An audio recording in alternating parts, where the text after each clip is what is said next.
Welcome to the Blue Collar Tutor Test Preparation Series for the New York City Fire Department S-12 Certificate of Fitness for Citywide Sprinkler Systems. This series will provide you with a convenient review of the material for the written exam. This preparation course includes information taken from the 2008 New York City Fire Code, Chapter 9, Fire Department Rules, Chapter 9, and the National Fire Protection Agency, Standard 25, 2002 edition, for inspection, testing, and maintenance of water-based fire protection systems. It is critical that you understand this material to help increase your chances of passing the exam. A transcript of this material is provided for free by the New York City Fire Department. See the link in the description below to upload the transcript and additional reference guides that you'll need to familiarize yourself with for the exam. Instructions on the application process to register for the exam are also provided via the link below. If you haven't already, it is recommended to watch the brief overview video in this series at least once before moving on to the subsequent volumes. After an initial run-through of the entire series, refer back to these volumes as often as you need until you feel confident with the material. Once you've familiarized yourself with all of the material in this course, continue on to the practice test sections at the end of the series. There you will find over 200 questions to test your knowledge of the material. 7. System types. Automatic wet sprinkler systems. Automatic sprinkler systems are designed to automatically distribute water on a fire. The sprinkler system is designed to extinguish the fire entirely or to prevent the spread of the fire. An automatic sprinkler system consists of a series of pipes at or near the ceiling in a building. The sprinkler system is fitted with automatic devices designed to release water on a fire. These devices are called sprinkler heads. The sprinkler heads are normally closed by a disc or cap. This cap is held in place by a heat-sensitive releasing element. A rise in temperature to a predetermined level causes the sprinkler head to open. Water is then discharged in the form of spray. When the sprinkler heads open, they are said to have fused. The sprinkler heads are fitted at standard intervals on the piping. If more than one head opens, the area sprayed by each overlaps that of the sprinkler head next to it. Sprinkler systems are required by law in various occupancies. They also may be installed voluntarily by the owner of the building. The sprinklers are installed to protect the building and its residents. The installation of sprinklers has a major effect in reducing fire losses.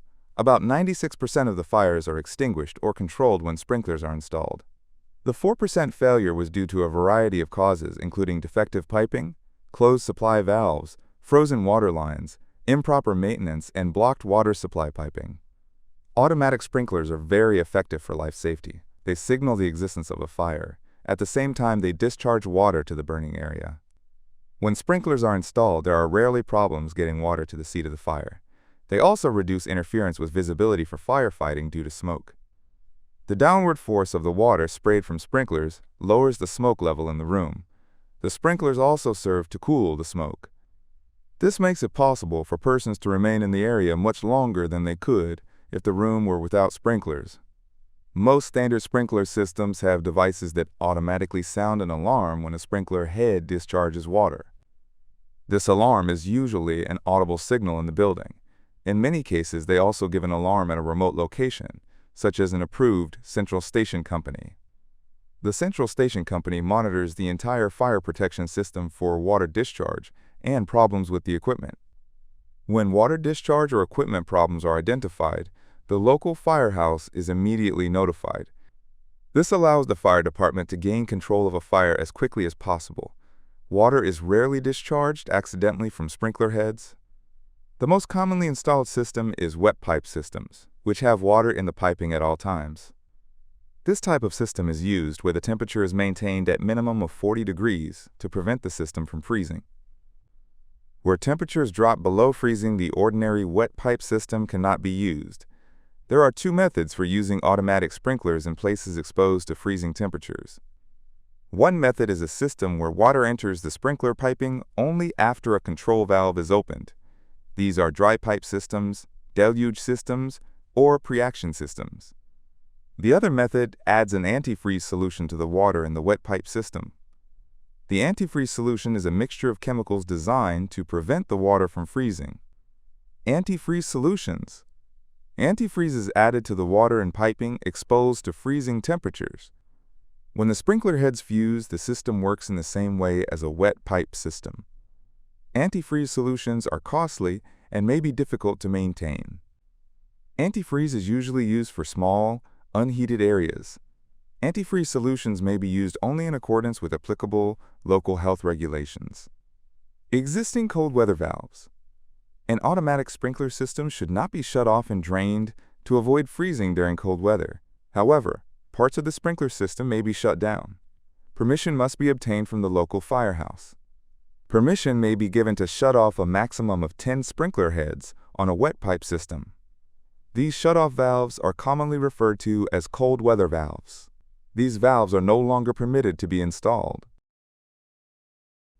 Automatic dry sprinkler systems.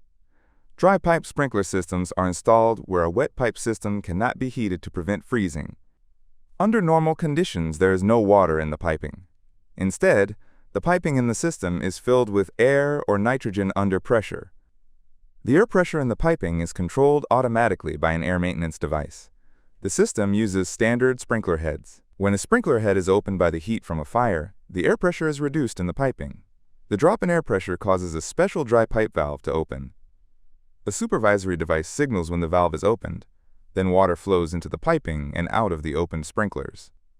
This water flow also sounds a local alarm to alert the people in the building of the fire. The alarm may also be transmitted to a central station company. This station will then notify the fire department that there is a fire.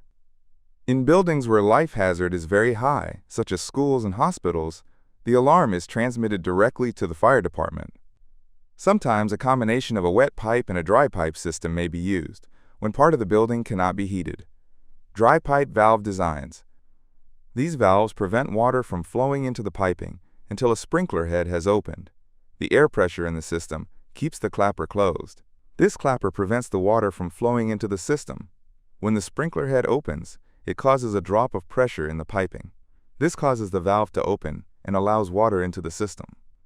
Most dry pipe valves are designed so that a moderate air pressure in a dry pipe system will hold back a much greater water pressure. When the clapper has opened, the valve is said to have tripped. Higher than normal water pressure, a water hammer, may cause the dry valve to trip by accident. Water hammer is caused by a sudden flow of water or a sudden change of water pressure in the system. To reduce this danger, air pressure is usually kept well above the normal trip point. The air pressure is usually set at 15 to 20 pounds per square inch above the normal trip level. Some valves are specially designed for low pressures. In all cases, the manufacturer's instructions regarding pressures to be maintained shall be followed. Quick opening devices. In a dry pipe system, there is a delay between the opening of a sprinkler and the discharge of water. This delay may allow the fire to spread and more sprinkler heads to open. The delay is due to the time required for the air leave the sprinkler piping. This difficulty may be partly overcome by the installation of quick opening devices. Two devices are used to reduce the time needed to open the clapper and allow water into the system. These devices are an accelerator and an exhauster.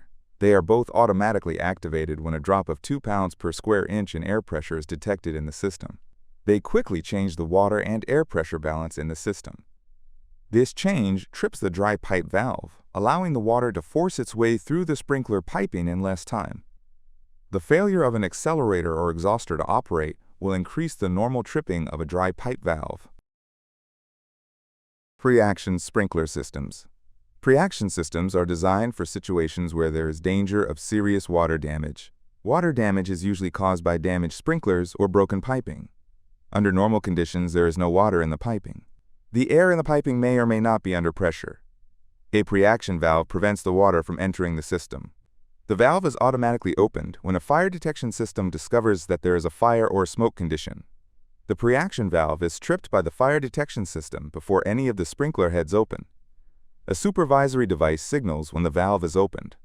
The pre-action valve can also be operated manually. The pre-action system has several advantages over a dry pipe system. The pre-action valve opens sooner because the fire detectors react to heat changes faster than sprinkler heads.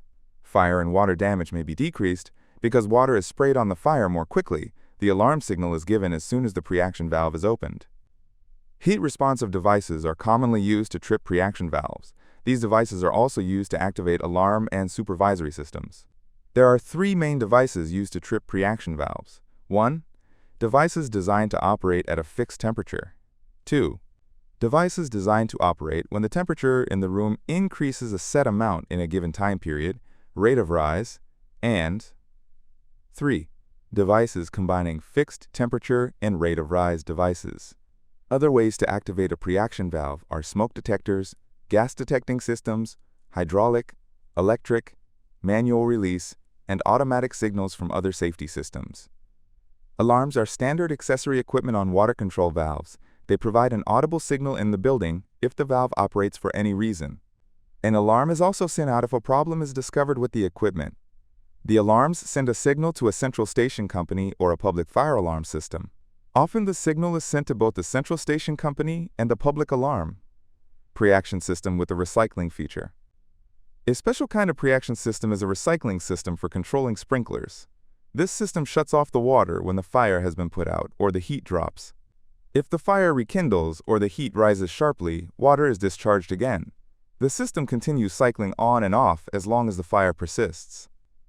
Combined dry pipe and pre-action systems. These systems have the basic features of both types of systems. The piping system contains air under pressure. A heat detecting device opens the water control valve and a quick opening device. The system then fills with water and operates as a wet pipe system.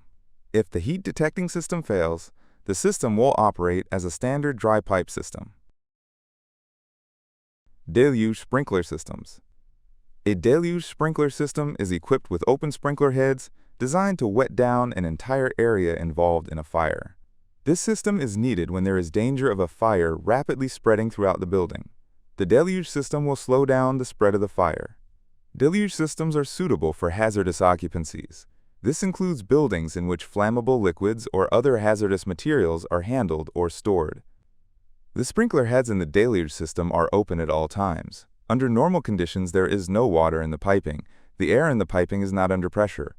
A closed control valve prevents water from flowing into the system. A fire detection device automatically opens the control valve when a fire is identified.